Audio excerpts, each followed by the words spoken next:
Massachusetts Senate President Karen Spilka is our guest this morning. Let's go on the record. She holds a power position in a state still struggling with the pandemic.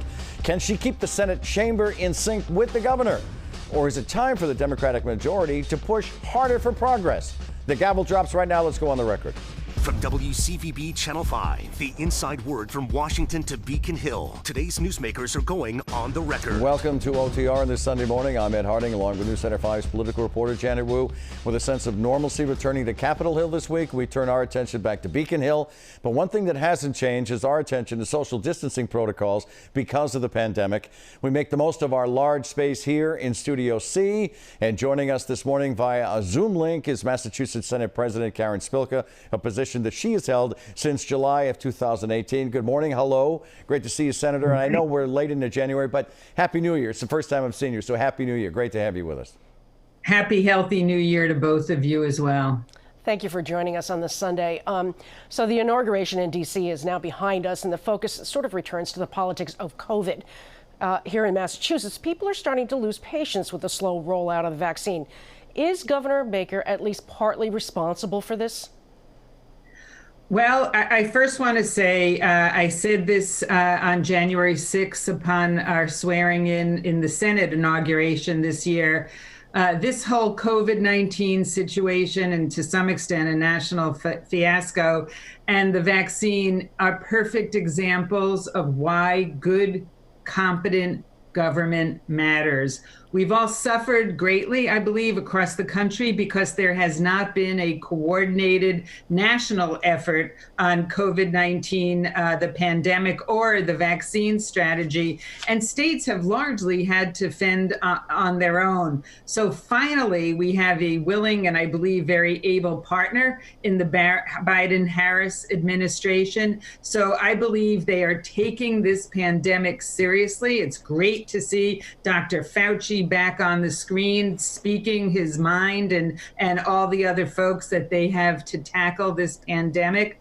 So I believe, though, that being said, there are, I think, three things that we absolutely need, and we need it immediately. Number one, we need an increased supply of vaccines. Hopefully, the federal government will do that with us, and that's where it has to come from. Number two, we need clear communication from the administration and increased information as to what is going on with the vaccine delivery, because there's a lot of confusion. I'm hearing it. When you say administration, Madam President, are you talking about the Baker administration or the Biden administration? Yes, I think that we do need better communication and increased information. There's a lot of confusion, and I think that would help. And number three, we need clear messaging. We are hearing from people not knowing when they are in line for vaccines. They hear that their relative or friend from some other area within the state, 65 and above, were able to get their first vaccination. They're being told they are not ready yet. It's not their turn. They don't understand why. And I just think we need to make sure that the message is clear and simplify it. I think the last point I want to make is the CDC on the federal level is saying give vaccines to 65 and above. Our state plan, our Massachusetts state plan, has 65 and above, not until the end of the second phase, which is probably like March or something at this point. So there's a lot of confusion. How much belongs in the lap of the governor with what's going on here in Massachusetts?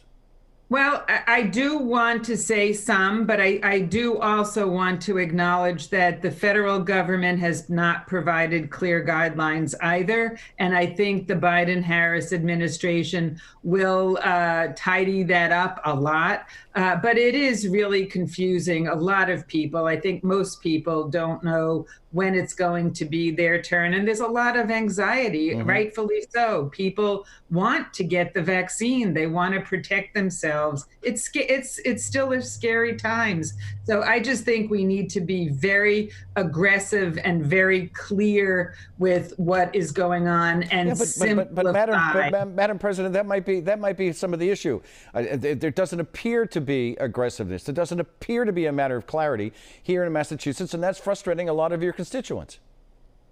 And that's what I'm saying. We need better communication, clear messaging, increased information to let people know. And I believe simplifying. I think the 3 phases and all that's involved in the different levels of each phase is confusing. And hopefully, if we get a large influx of vaccines, we will be able to do it faster and better. And with setting up the mass vaccination sites where people will be able to do it. But people are asking me, do I go to my doctor? Do I go to the site? Are we going to be able to go to any CVS like we can with a flu shot?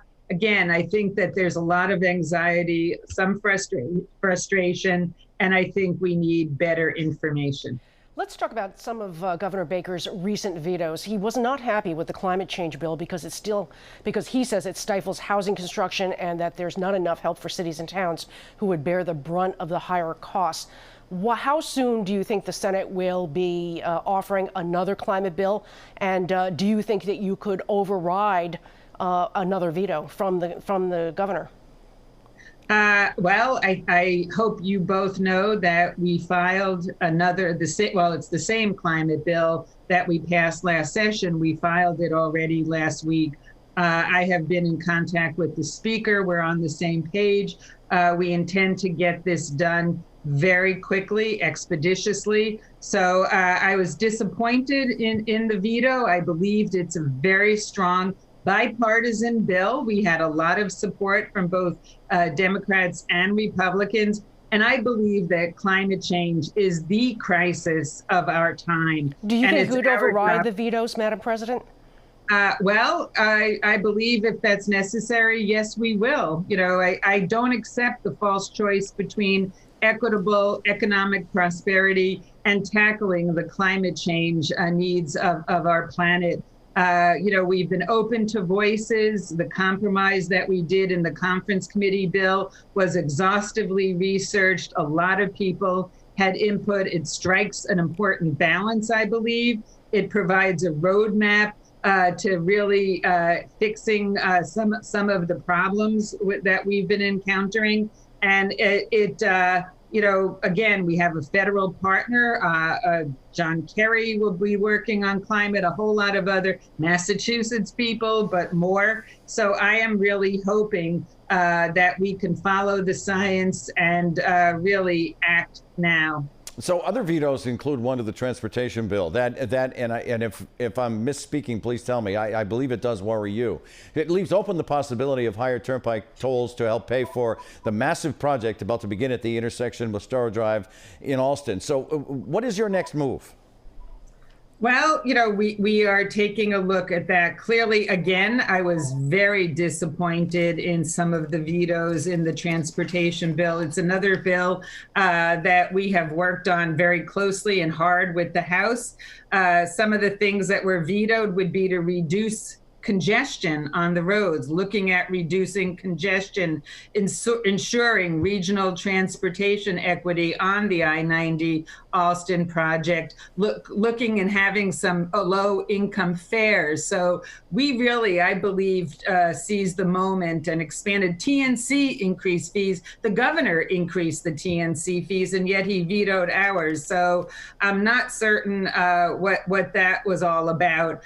But right now, the Allston-Brighton project, the secretary who was just plucked by the Biden-Harris administration, so we'll have a friend in that administration as well.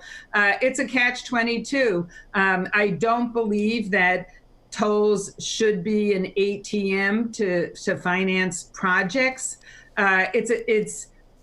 I do believe that if we are going to have tolls on the Mass highway system, if that's the way we are going to finance fixing our roads, we should have them on all of our major tolls. All I'm looking for is equity. I believe that we have an opportunity here. If this project is going to go forward, we must look at it a way, and my goal is to get people out of their cars into public transportation. We need to make sure that that public transportation, though, is affordable, convenient, reliable, safe, and sustainable, and that is my goal. But if we are going to take on this huge project, it cannot be just a land development project fixing the viaduct. I've been told that there are enough toll reserves to fix the viaduct without any increase. The toll payers should not pay for the remainder of the project of the Starro Drive or the fixing the land so that the city or Harvard or anybody else can develop it. That should be funded in a different way, and we need discussion for that. But again, if we're going to keep the tolls on the turnpike, then we need to be looking at tolls on other major roads and other areas. It is a matter of equity. Which in theory sounds wonderful, but it creates a whole can of fish.